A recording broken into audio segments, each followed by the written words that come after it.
Right. Right.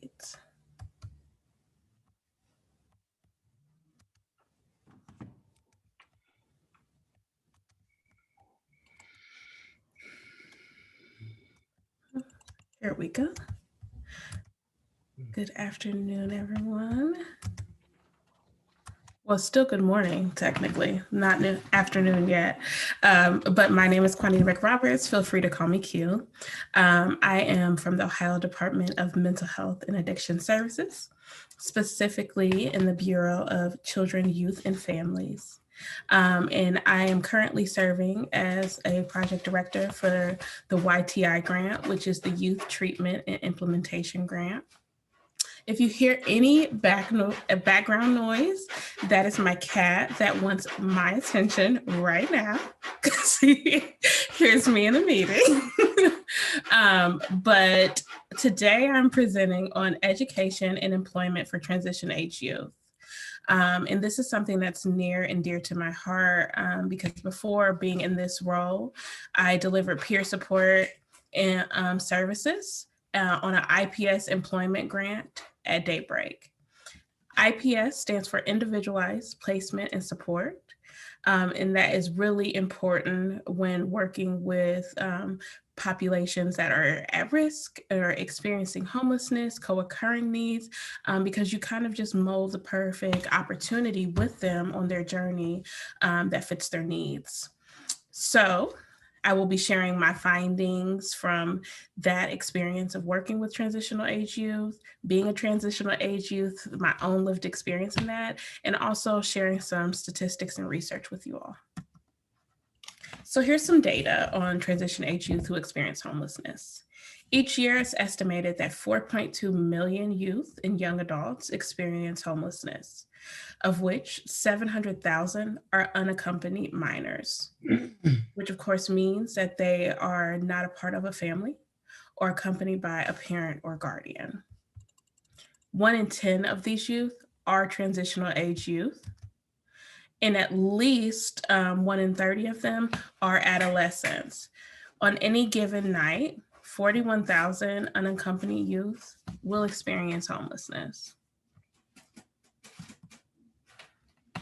So to continue on the data, to really kind of break down the different makeup of these youth and their intersections, it's important to note that 29% of these youth identify with having a substance misuse problem, 69% report mental health problems, and 33% have once been a part of the foster care system. 50% have said they have experienced being in juvenile justice systems, jail, or detention. And for 27% of these youth, they identify as LGBTQ and report exchanging sex for basic needs compared to 9% of non-LGBTQ youth. And to kind of dig into that statistic a little further, it's important to note that 62% of LGBTQ youth report being physically harmed while experiencing homelessness, opposed to 47% of non-LGBTQ youth. And these numbers really help bring awareness, right, to the risk factors and violence that LGBTQ youth face as a marginalized group. A lot of my time while being at Daybreak, I really wanted to help people understand and shift that stigma of what they like when they first hear homeless, what they think.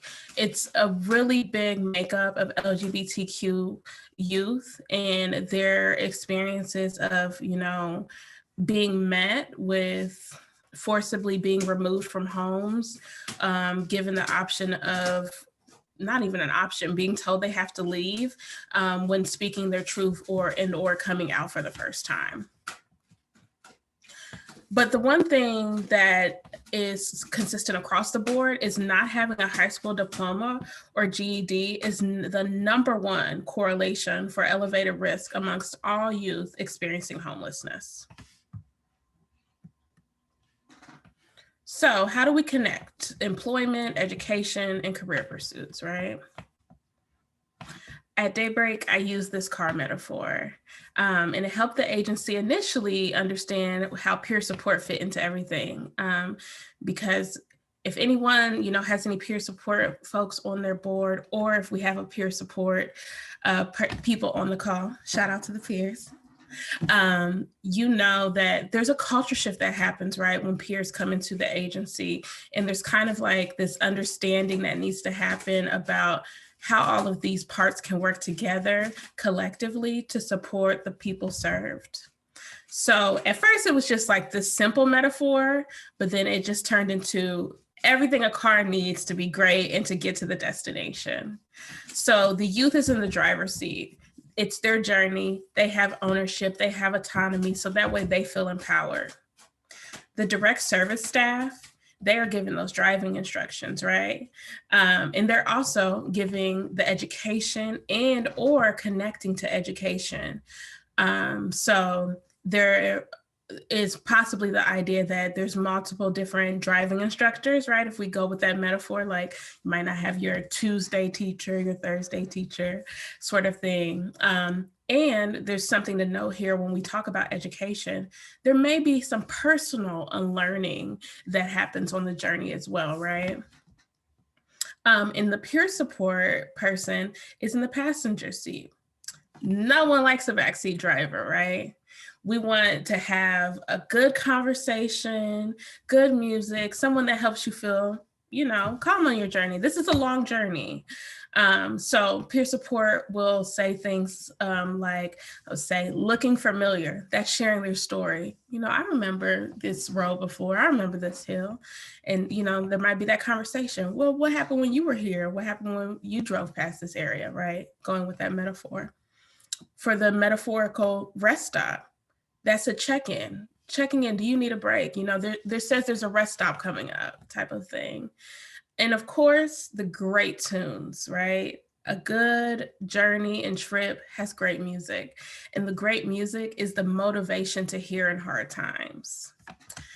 And so continuing with the metaphor, the therapist is like the mechanic, right? You got your regularly scheduled appointments, the upkeep, and of course, supporting if there's a breakdown. In employment services, educational services, that's that upkeep, keeping you healthy, how you get the gas to your journey and how you get to your destination, examining literally and figuratively what fuels you, right? So if it's you need money, if it's like your purpose, what helps you stay driven and what fuels you. And as we do this, we make sure to have holistic approaches with that. You want to take into account the entire person, and you want to work together collectively, as a team, and understanding that, someone may have some different information from one meeting to the next. And if coming together as a team, and I know a lot of people have talked about treatment teams, and I'm definitely a proponent of that, wraparound services that help you get that full holistic approach. And education, once again, is a determining factor that removes folks from poverty. And when you have a purpose, it equals wellness. So if we discuss education and employment, we also want to know that we're discussing the opportunity to eliminate barriers. If you don't offer the chance to discuss a resource, there can't be informed decision-making. In the times that I've seen this, it's not out of, someone purposely withholding, but someone just like not deeming that as information important to be shared. If you withhold that, it withholds the space to explore, right? To look at topics, examine, build awareness. And you want to build up that toolbox so that they can engage in self-discovery. So to encourage informed decision-making, an opportunity to explore and gain the knowledge in the various education and or employment paths, right? Because we don't want to do one size fits all for everyone.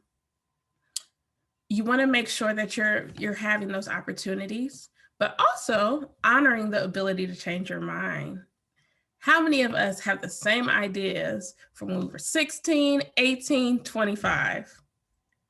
And if, I could also say 2020. I think we've all kind of shifted our minds since then, right? So knowing that flexibility comes with that. But what happens if you have a youth who is a little more silent, or they just say, no, right? Don't take that for a quick answer. Operate from empathy. They may have never had the opportunity to dream before. That's a big thing for someone to ask you and truly be invested in what your educational goals are, what your employment goals are, and also telling you like it could be something you enjoy. Personally, that was something that was mind-boggling for me because I come from a family that didn't particularly have employment they enjoyed. You just work to put food on the table and make sure your basic needs are met. So be gentle with people in that moment and empathetic. And also consider that there might be some internalized stigma. Somebody might also feel like they're not worthy or capable of those things, or they may also have to like deprogram from that narrative of being told it's not worth it, right? Because there's disappointment that may happen. But we know that when there's investment in recovery and trauma, informed care approaches from the top down, that creates a safe environment and it establishes the youth's voice and honors their involvement in the process. So I just wanted to share some stories from my time at Daybreak. The first thing I wanted to note on the educational path for some youth, and we saw this a lot, in myself included, education is a way that establishes some stability in a housing plan, right? If someone's going to higher education, college, that 4 years may be their 4-year housing plan. A specific example I would love to give for education, there was a youth specifically passionate about becoming a social worker. She now has her MSW. She's like, she did not stop at all, wanted to get that, and is passionate to be able to provide services to youth that she has some shared lived experience with and is able to like connect with them and kind of do social work from that like that lens, but also knowing, staying true to her educational journey. Another story I wanted to share was trade school, right? We don't hear as much about trade school anymore, but there was a youth that just really loved to do things with his hands. And one of the ways that he found recovery was through purpose. And we just kind of explored. Myself and his employment specialist we're looking like, what are the things you do? What are you happy when you do this? And he's like, I just like to build stuff. I like to put stuff together. It's like when it connects, I can feel like I'm connecting to it. And I was like, oh my gosh, it's so amazing. And so he said, he just talked about how he felt alive and accomplished and ended up going to trade school, getting his HVAC certificate, and just really hit the ground running. And it was an amazing opportunity for him and his journey. And he made that completely possible for himself because he looked up the stuff and, just really utilized his resources. The last one I would like to explore is for the employment path. One thing that we used to do at Daybreak, and it was like a little more non-traditional. Sometimes we would have different TV shows up. And particularly during this time, the youth were really into a show called Nailed It on Netflix. And I'm not sure if you've seen it, but if you have, they are not nailing it, right?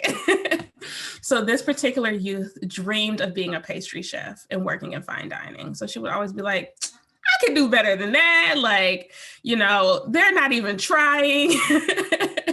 So, we took that passion and she found a position of a new up and coming fine dining restaurant that also had kind of like a diner feel, and went to apply and told the employer her dreams. And the employer was just so like moved by her story that she wanted to connect and work with us. And we figured out a way to kind of help support her employment path. She went from being a dishwasher to a line cook to the dessert chef. And I can tell you, her chocolate mousse is superb. So those are just some stories that really warm my heart, that I feel honored to have the privilege of being a part of, and being able to share and say that those youth were quintessential in their own journey and empowered themselves, and can take all the credit for. And that's because we were able to work with and help them connect to education and employment. Thank you. If there are any questions, I think that's the next thing. Thank you, Q. That was amazing.